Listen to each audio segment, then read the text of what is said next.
ఆ defence establishment అంతా కూడా ఇక్కడ కన్స్ట్రక్షన్ చేస్తున్నారు.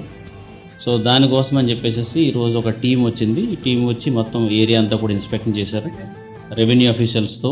అదేవిధంగా ఇక్కడ ఉన్నటువంటి వాళ్ళకి ఇంతకుముందు ఇచ్చినటువంటి ల్యాండ్ డీటెయిల్స్ ఏమైతే ఉన్నాయో అవన్నీ కూడా ఇప్పుడు ఫిజికల్గా వెరిఫై చేసుకున్నారు.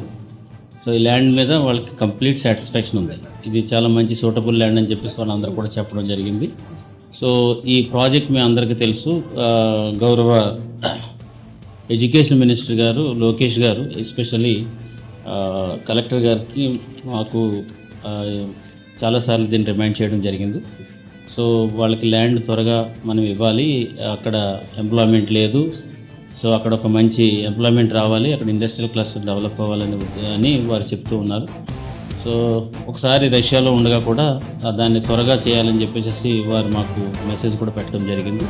సో అందులో భాగంగానే వాళ్ళు ఈరోజు రావడం, నేనే స్వయంగా ఇక్కడికి రావడం, వాళ్ళకి ల్యాండ్ చూపించడం. సో ఆ ల్యాండ్ చూసిన తర్వాత కంప్లీట్లీ థరోలీ వాళ్ళు సాటిస్ఫై అయ్యారు. ఇది మంచి ప్లేస్ అని చెప్తున్నారు. సో ఇది మనకి త్వరగా కనుక వాళ్ళకి ల్యాండ్ ఇవ్వగలిగితే ఇక్కడ మంచి ఇండస్ట్రీ సెటప్ వస్తుంది. దీంతోనే కాకపోకుండా దాంతోపాటు ఎల్లాడ్ ఇండస్ట్రీస్ కూడా చాలా వస్తాయని వారే చెప్తున్నారు.